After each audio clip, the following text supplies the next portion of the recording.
Read. The elephant is my favorite animal. It is big and gray. It has big ears. The elephant helps people. It is strong. Do activity A from your textbook. Fill in the blanks with given words.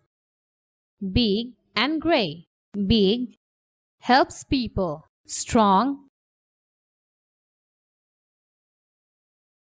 Prepare to write about your favorite animal. Answer the questions in your exercise book. What is your favorite animal? What color is it? What size is it?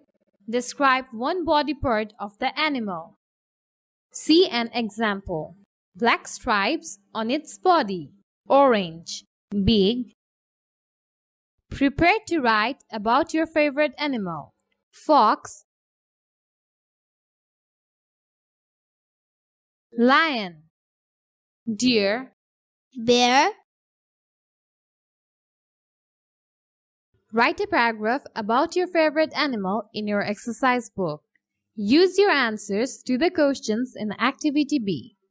Write a paragraph about your favorite animal in your exercise book. Use your answers to the questions in Activity B.